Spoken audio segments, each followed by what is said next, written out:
Who wants a pot of coffee? I just made coffee.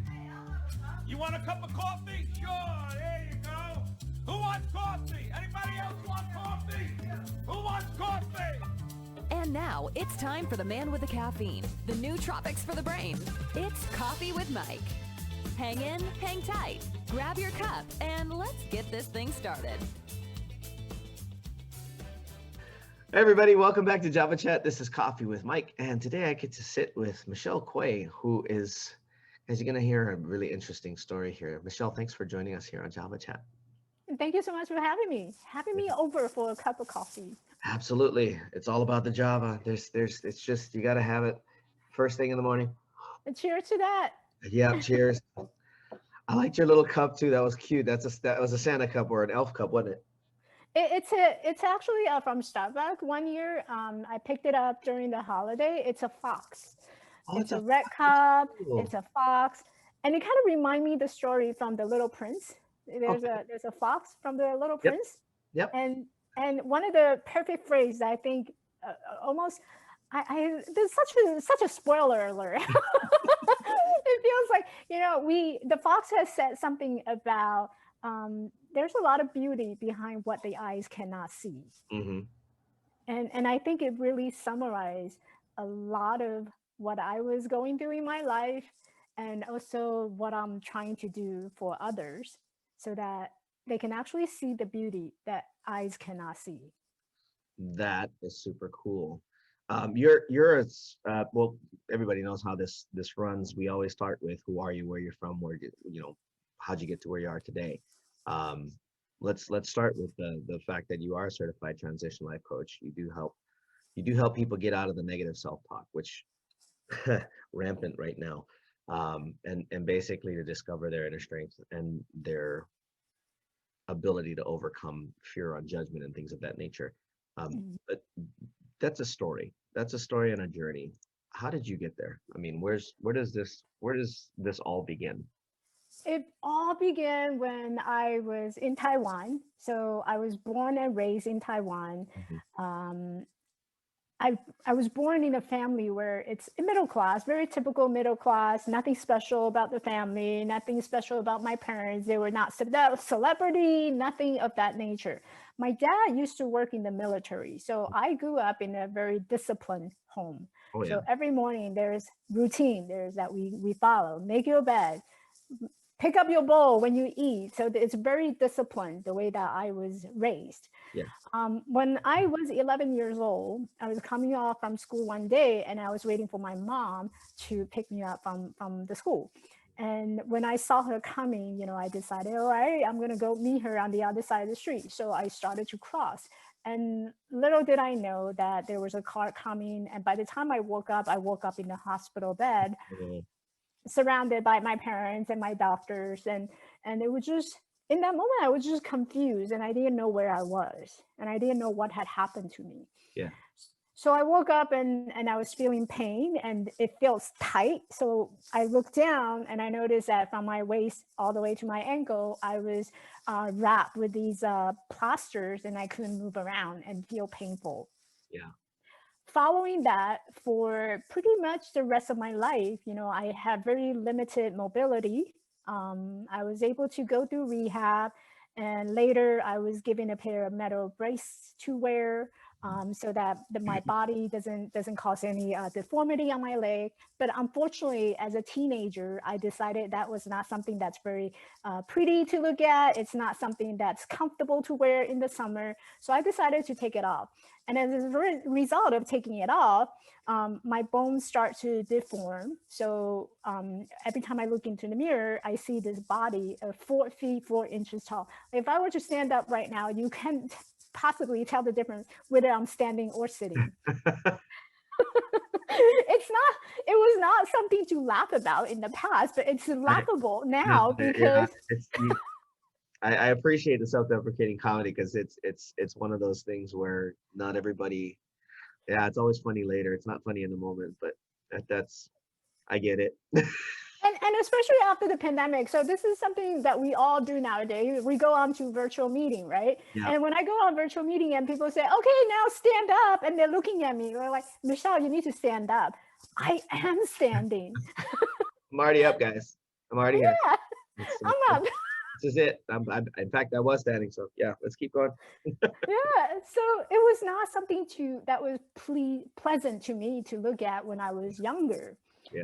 And there was a lot of self-judgment every time I look into the mirror. I couldn't even I didn't like my photo to be taken, because that, people were like, oh, Michelle, look, you're so pretty. I'm like, no, that's not what I see. What I saw was someone doesn't look normal, someone who looks short, someone whose leg is really misfigured, and there's not a single pants that I own in the drawer that was not altered.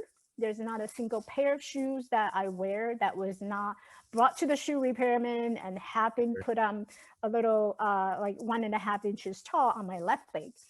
So it was not a really inspiring self-image that I grew up with. Right. And later going into relationship, that first impression, I want to, go onto this hot day and then just present myself, make myself beautiful. That was not something that I was able to do. I constantly have to prove to the other person that I'm worthy of his love in order to feel love. Mm. And when the rejection came multiple times, it was almost a validation that, Michelle, you were right. You are not good enough. It was a constant validation from all the rejection coming out from people. Sure. And it was just not very inspiring to live the way that I used to live. And I felt like I constantly had to prove myself that I am capable of doing things in the world. Going to the grocery, for example, I could never understand why people put the essential stuff on the top of the shelf where nobody can reach. Like toilet paper, why is it on the top shelf? Why can't it just be on the bottom? we had to struggle with the toilet paper last year, so that was something real. Yeah. Something I'm sure real. that brought back some bad memories, but I mean. And this is something I encourage people to do nowadays. Hey, have you checked your toilet paper supply? You never know what's going to happen next. We're stopped. Just to be clear. Yeah. So I basically lived a life like that for the last for 29 years that way. So from 11 to 29. So when I was 40, finally I woke up one day, and I guess it counted as a midlife crisis, right? Some people go out and start doing something really crazy. I did something really crazy too, but it was a good crazy in a way. And so I woke up one day and said, you know what? I'm done living like, at the bottom of my shithole. I'm done with this. And I want to have a different way of living and looking into myself. So what can I do? I start to look into what is it that I can do. One thing that I could do is just see if I can start moving around and losing weight. So the first thing I did is I woke up one day at 6 o'clock in the morning. I went to the park nearby, and they have this trail that takes you around the park. Sure. And I was just on the path. And the first time I walked, it was, oh my gosh, it was such a struggle. Every 2 or 3 steps, I have to wait, pause, and start breathing, because I was using 2 crutches at the time. And every step was a push-up, it was a lot of upper body strength. Yep. So that first time I did it, I was dying. I was like asking myself, why did I choose to do this? Why did I wake up in the morning and do this? It's cold outside. Why? Yeah. Second day, I did it again. And the third day, I did it again. And it was the fact that I wanted to prove to myself that, my physical challenge is only a challenge if I let it be a challenge to me. That's true.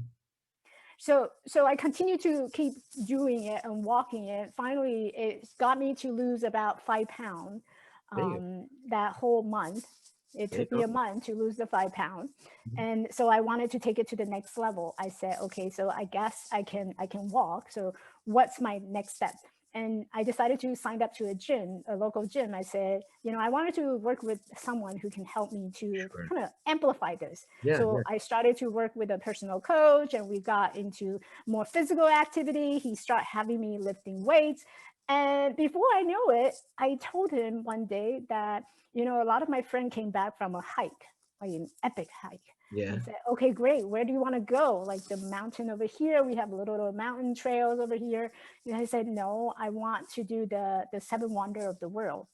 And I said, okay, where would it be? And I told him, I'm going to Machu Picchu. And he looked at me really puzzled, really puzzled. He said, where do you want to go? I said, Machu Picchu. Have you ever heard of Machu Picchu? He's like, oh yeah. I heard people die on that trail. I said, yeah, that's where I want to go. It does happen. That's where I want to go.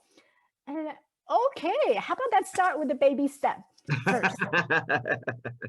That's your coach immediately going, hold on a second. Yeah, let's just take the baby step first. I don't want to die out there, so let's try the baby step first. Yeah. So that whole year in 2015, we start training, we start working out every day. I show up to the treadmill every single day. And I was really persistent about it because I was done. I was done living this way for the last 40 years, that not having a goal, not having a direction, not having anything that I was striving for in my life. And now I actually have a purpose that I wanted to have the six packs on myself. Because when I open up the social media, I see all these beautiful women. They all showing off their six packs, and there I am looking into the mirror. I have one pack. I have one gigantic pack, and that's just not a good way of looking at myself. So I wanted to be better. I wanted to have that six pack. So that was something that I had in my mind. All right. I even changed my social media handle to six pack RPH. There you go. I was a pharmacist at the time. So I changed it to six packs RPH. And that was really inspiring. I started posting food. I started posting pictures, my progress, and people were just following along with me. And so it got me motivated that I wanted to do something very different. Yeah. And so by the time I actually booked the trip, it was September 2016. Wow. I spent the whole year training, working out, going to the gym, showing up every day, got all bruise on my hand and finger blisters, but that's okay. I booked myself a ticket going to Peru. And the first 2 days in Peru, I was so amazed and fascinated by all these new things. I don't speak Spanish, so when I go there, it's kind of like using the Google Translator. I would type it and then speak it to whoever I show it to. Yeah. And there's one thing that I learned on that trip is that the universal language is not English. The universal language is your authenticity. When you go out there and when you genuinely care for people and you just put a smile on and just being who you are and just showing up, that authenticity is a big attraction for a lot of people. It draws people in. They feel connected to you. Yep. So that was the biggest thing that I have learned on that journey, is just by showing up, just be genuine and just care for people, listen to them. And so as I was going through the town, I really enjoyed, like, people were offering me like free tours. Here, let me show you this way, show you that. I went there by myself, and it was quite dangerous because now that I think of it, because I don't know anybody. But the way I thought was, where was your coach when this was going on? Hey, hold on a second. Well, the coach is on the side now. You should have at least one more person with you, but still, you had an experience. I mean, where you got through. You obviously, did you get you went on a tour guide with the trail up to Machu? I participated in a group. So I had a leader, a tour leader, who took us onto the site. Mm-hmm. I was just traveling by myself, and I met up with other people who came from different countries. So I met a number of friends from Australia. Cool. And we all end up becoming friends because of that trip. Oh yeah. Yeah.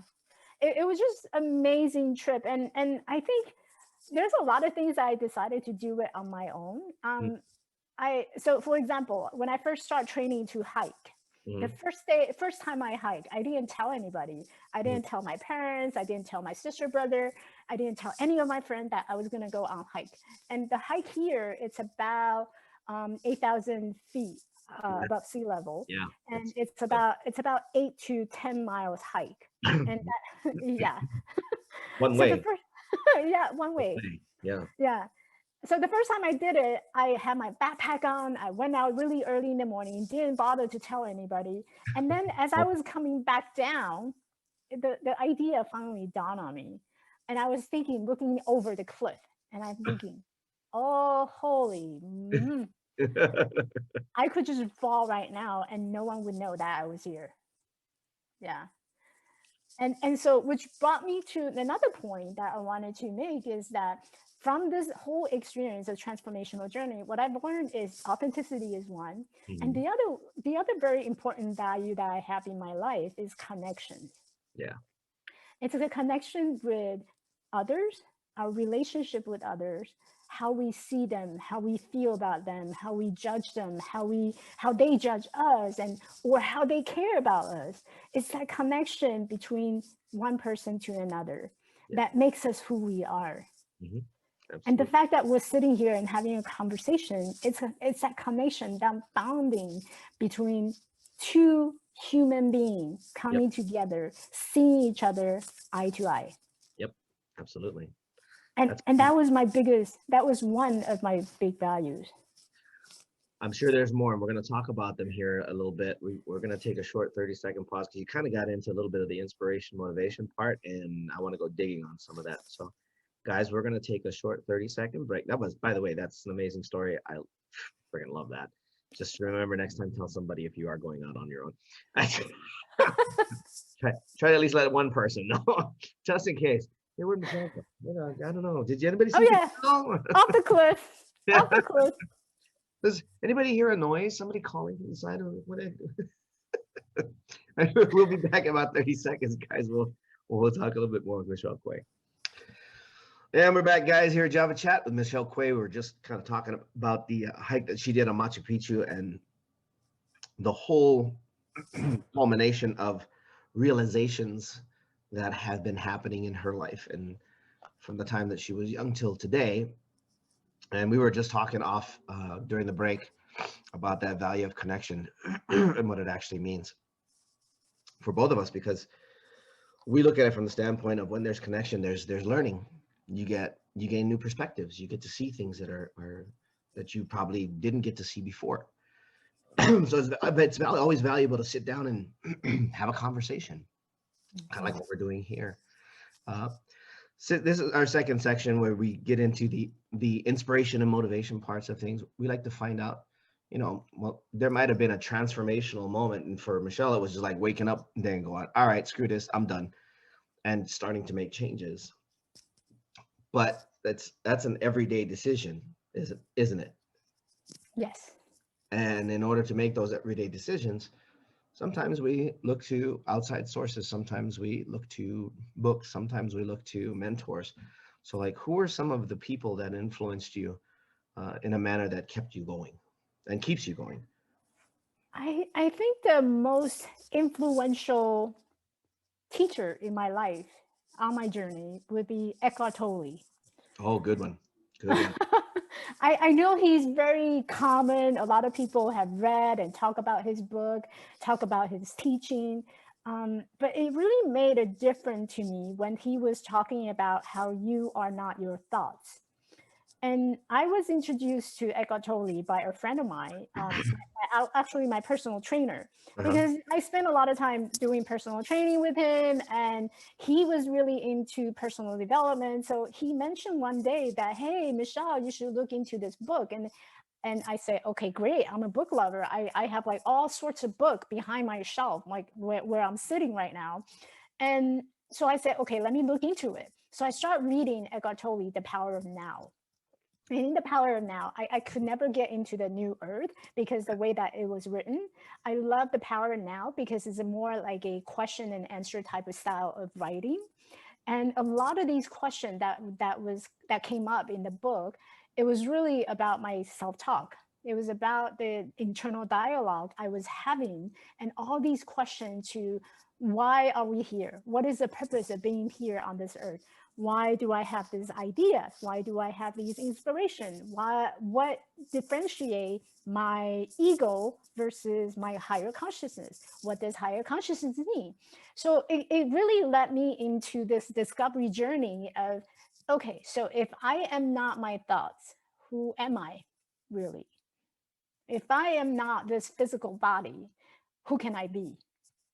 And then so I start reading more and more into it.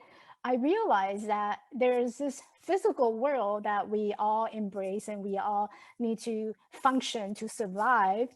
But there's also another level of our existence that really talk about how you are higher than this physical world. So we can exist simultaneously in multiple dimensions. And there's a big talk about multi-dimensional being, where you and I having this conversation, the fact that we're having a conversation here, we already had a conversation outside of here in a different world, different dimension. That conversation already went on. And here we are, our souls coming together. We're listening to each other. We're making that soul connections. And that is beyond the physical capacity, beyond the physical realm of what we see.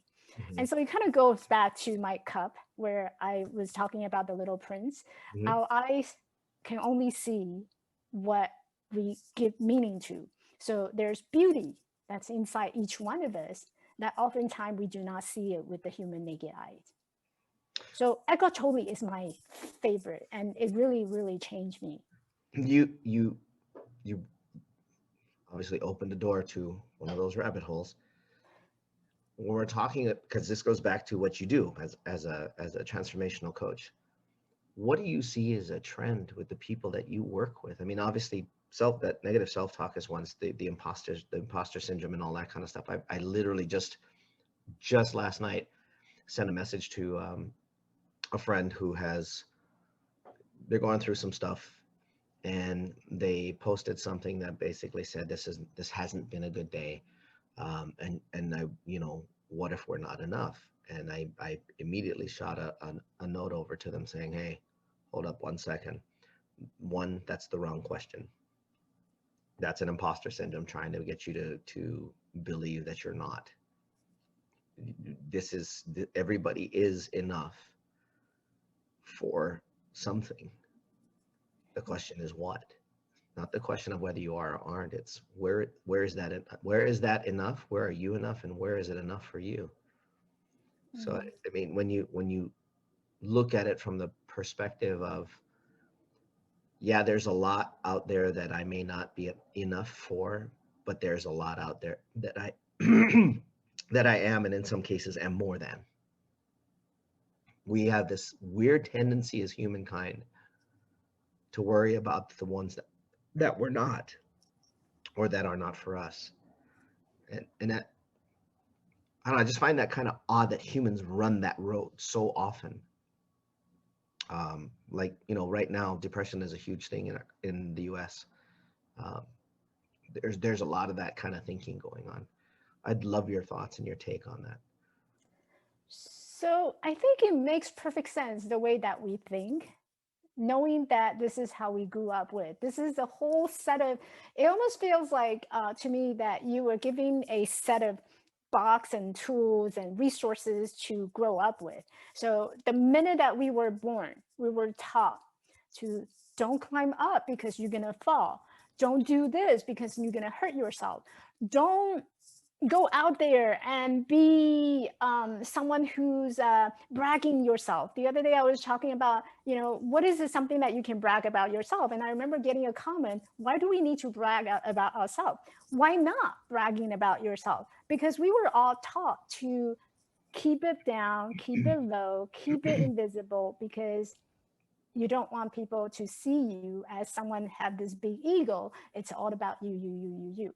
That mentality is great because it teaches you being humble. Yeah. But if you look on the other side, and there's always two sides to every coin, right? So the other side is, if that is the mentality, if that is the belief that we grew up with, then every time I'm about to achieve something big, about to achieve something major, that I can actually brag about my talent, my strength, my beauty, my light, then you immediately shut yourself down and say, don't do that because people's going to judge you. People's going to see you as someone who has a big ego.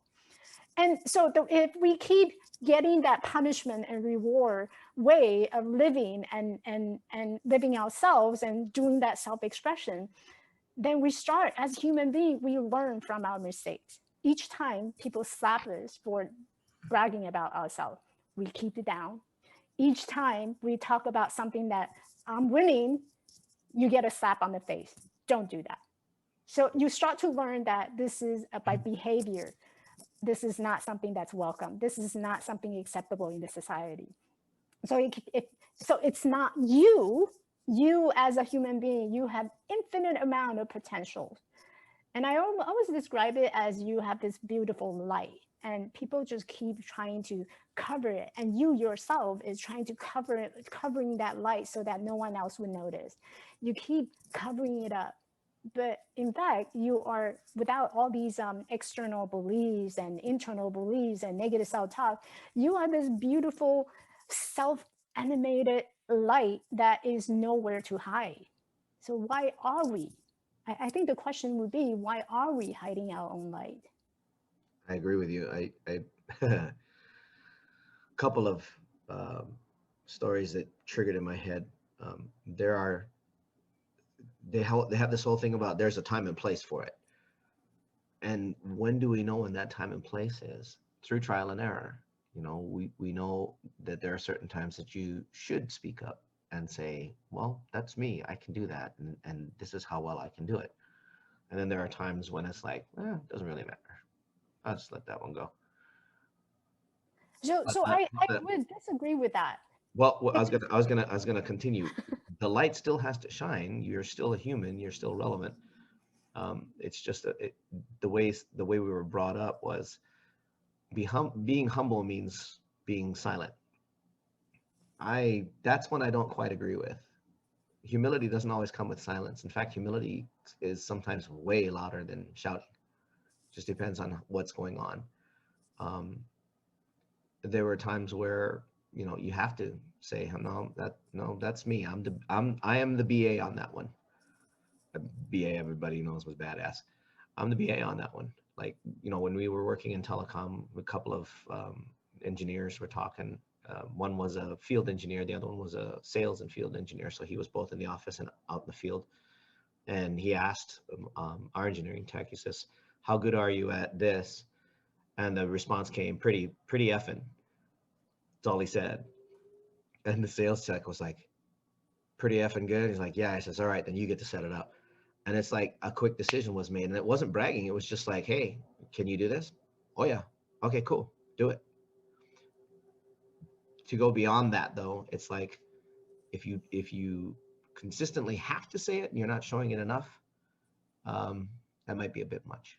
But as far as letting people know, I don't think it's good to just snuff out your light and just not at least be present. Is that a good way to put it? I think there's a big difference between having that big ego versus someone who truly believes that they are capable of doing things and do it really well, right? And it all depends on that authenticity. How are you showing up genuine? Are you living your own truth? If you are really talented, then people are going to see, you will get noticed without even, being seen with the light. You are just shining bright everywhere you go. You're just that light no matter where you are. And versus someone who is really bragging and egotistic and really you're not really living their own truth, you can spot them out right away. You can spot out the phony right away.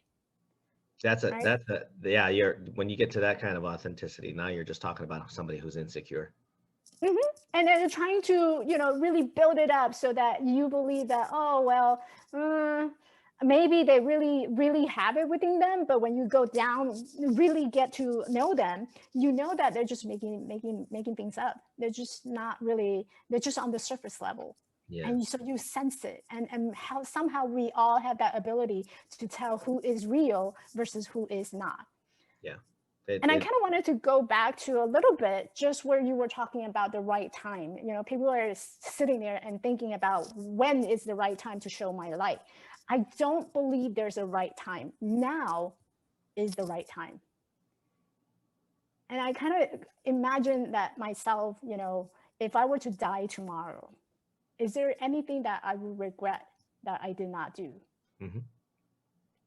And so now is a perfect time to let my light out. I get where you're coming from with that one, and I do agree with you on that, because if we're talking about allowing the light of yourself to be seen, that's not an ego thing. Yeah, it's an ego thing when you push and there's no light there. That's the difference in my mind. That's how I perceive that. Is your light is meant to be seen. It's meant to be out there. It's meant to connect with other light in this world. Why would you stop that?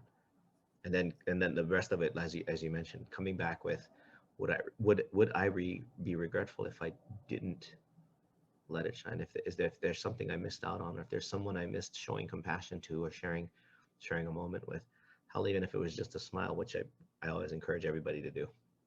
You know, if you're walking, smile.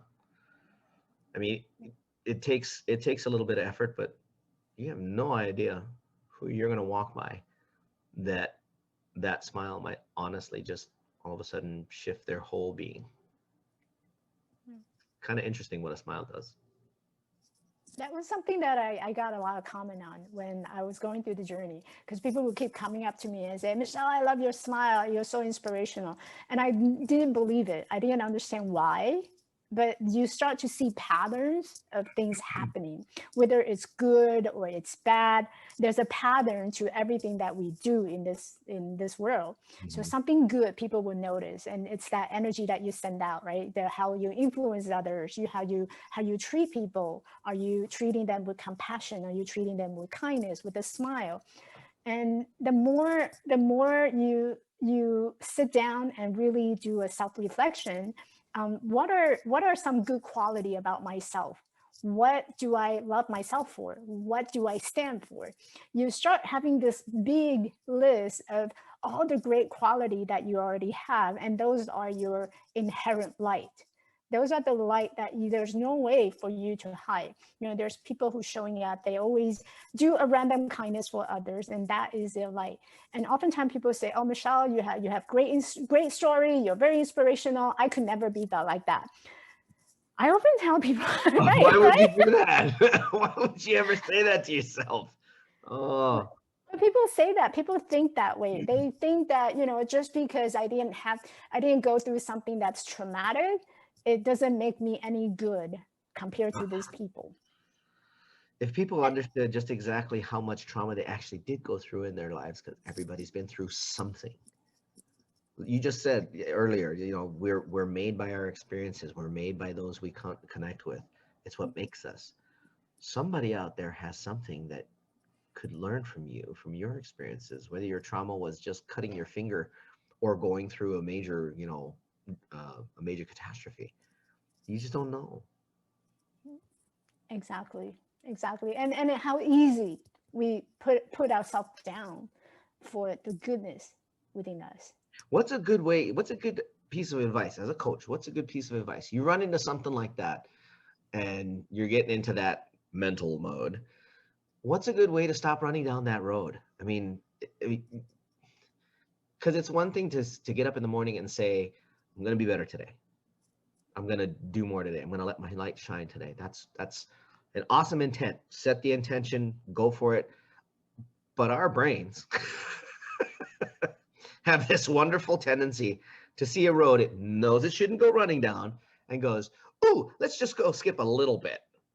And after 2 skips, you're about 100 yards down that road. How do you keep yourself from doing that? Or how do you, I mean, is it a habit? Is it a trigger? What do you do? So what I do is I call it my top 3 things. I don't even set my intention sometimes because I forget, you know, I'm a human being. So sometimes I forget that I'm at good intention in the morning. Mm-hmm. So what I do is I do a top 3 things. And the way that you do a top 3 things is that throughout the day, you look for the 3 things that you are grateful for. it can be little things, I could be grateful for this ear pod Mhm. because it allows me to do the connection. I'm grateful for my cup, my coffee, because it keeps me awake and keeps me alert. So it could be random little things that you just find a lot of appreciation and grateful for having it, and you look for three. Throughout the day, what you do is you look for another one that you can replace your top three. So if, I really enjoy the computer, I love the computer, it's giving me a lot of access to the resources, to the tool, I'm going to replace my earpod. So now your computer becomes your top number one. So every day you have three items that you're grateful for. And so what happened is it automatically keeps you looking for the goodness in your life that's happening in your life. And you only have three. That's all it is. It's a very low bar that everyone can meet, right? Mhm. Just three items. And you keep replacing it. So you're constantly looking and training your mind to look for the good rather than focusing on the bad. That's a great. And you That's, don't have to keep a journal. You don't have to keep anything. You can just do it as you go through the day, on the bus, at work, anywhere. I'm thankful for the bus because the bus gets me to work. That's no, that's that, and that's Isn't it amazing how in simplicity we find some of the greatest revelations? I I mean, love I love simplicity. yeah. Well, I wish the rest of the world did. Hey, everybody, back here, Java Chat with Michelle Kuei. We're just talking a little bit about. Wow, we were talking not a little bit. We were talking about a lot of stuff. But this last section, we were talking about, of course, what's in the future. What's coming up for Michelle. What are you working on? You do have a book out. Is that correct? Yeah, I do have a book out. I'm working on my second book. Nice. Hopefully, it's going to be published early next year. I'm in the middle of it. So the launch date would be 2022. Okay. Yeah. And the book that you have now is titled what? Right now, it's the first book is titled Perfectly Normal, an immigrant stories of making it in America. Okay, and this is a deeper dig on what we were talking about in the beginning, where you're from and how you got here, kind of thing. Right. So this is a memoir. So it basically Nice. summarizes where I grew up with and, my family. A lot of it has to do with just that internal struggle within the family and also within myself up until I became a coach. So I kind of consider it as my letter of completion. Yeah, yeah. Yeah. I was gonna say that's. I have a book too, but it's written on a completely different subject. But I've heard enough people write about that I might have to start thinking about doing that too, because I had a interesting story as well. The book was released when? It was released in August 2019. So it's Okay. been out for some time now. Okay, and then of course we'll have that link down below, guys, in the comments, so you guys can grab a copy of that. Make sure you grab a copy because I can guarantee you the story is going to be interesting. You're talking about cultural differences, things that we don't see here in the States, and then all of a sudden, culture shock, coming over to this side and going, wow, I wasn't expecting that. Um, Yeah.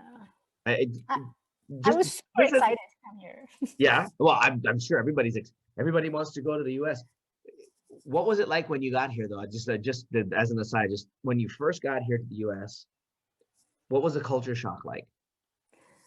It was a culture shock because I always imagine myself, being like dressing up like American girls and they have like hair all up and very pretty. But when I got here, I didn't feel quite fit in.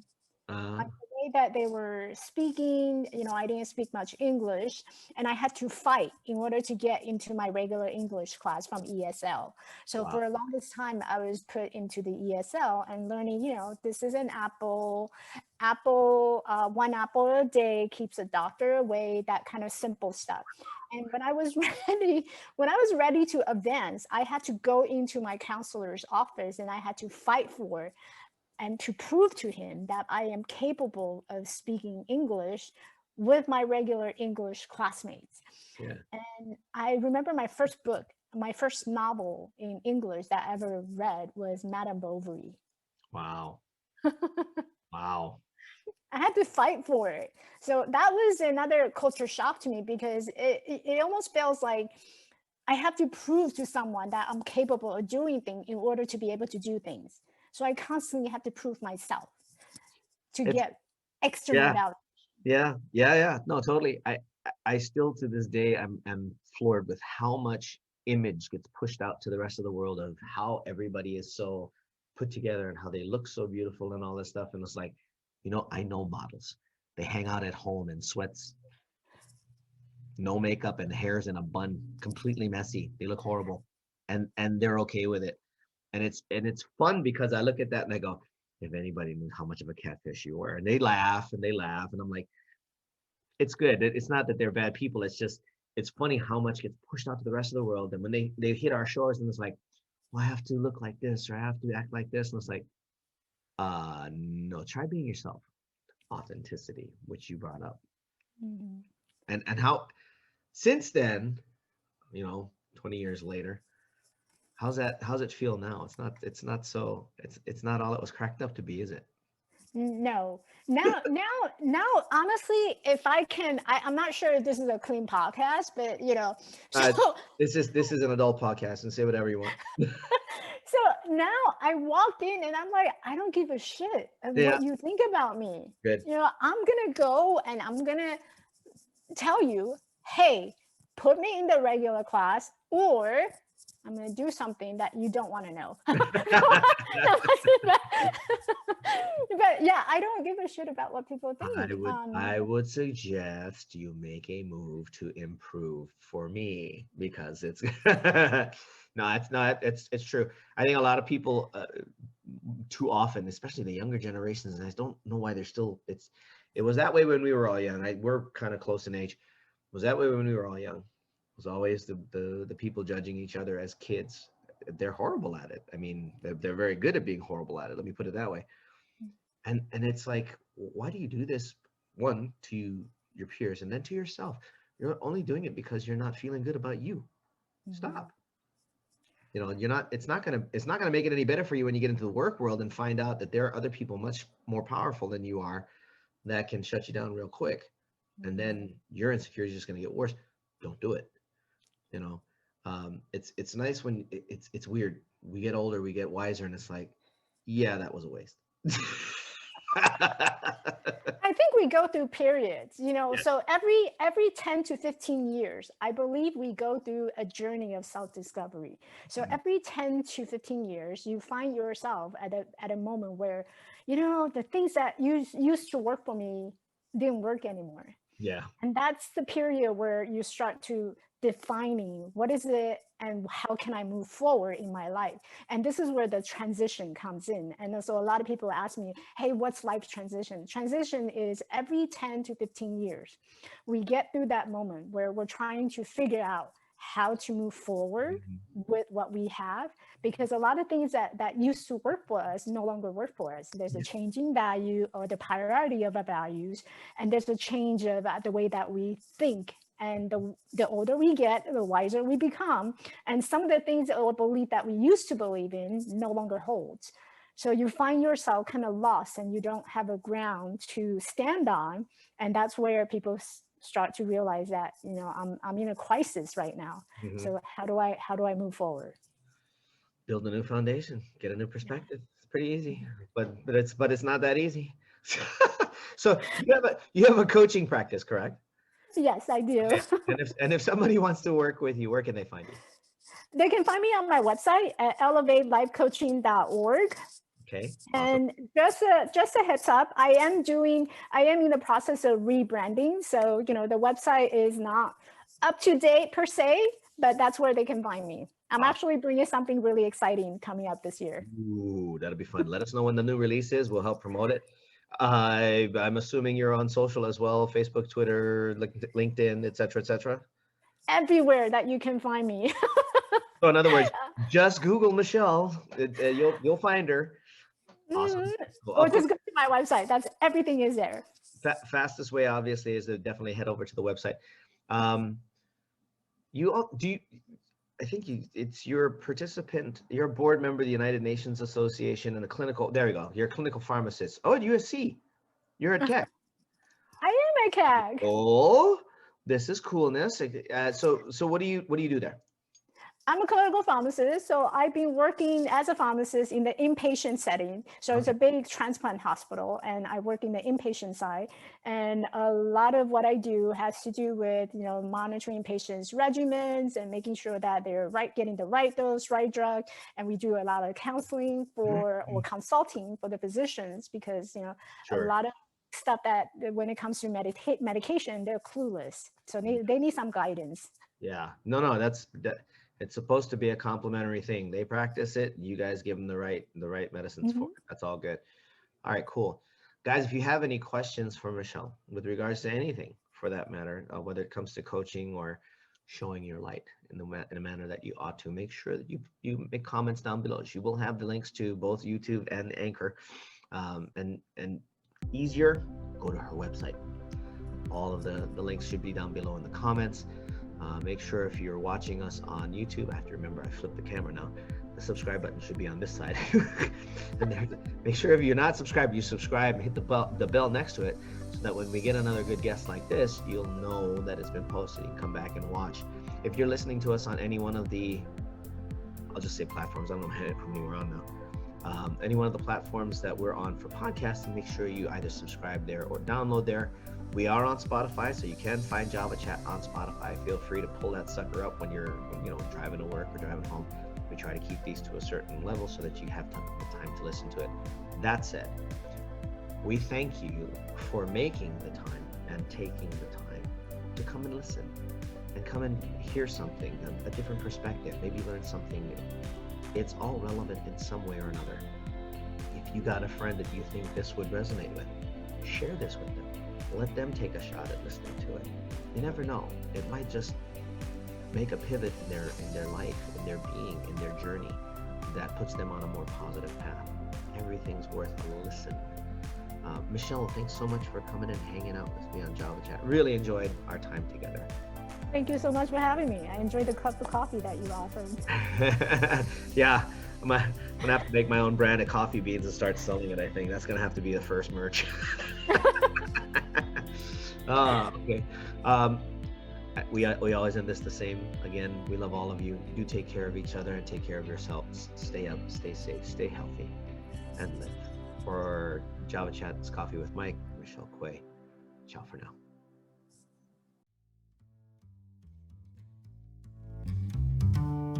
For more information on Java Chat, visit www.javachatpodcast.com. You've been listening to Coffee with Mike on Java Chat. Tune in weekly to this podcast for the next episode. You can also download or subscribe today on your favorite podcast platform. A production of Oasis Media Group, LLC. Located in Las Vegas, Nevada. Copyright 2019. All rights reserved.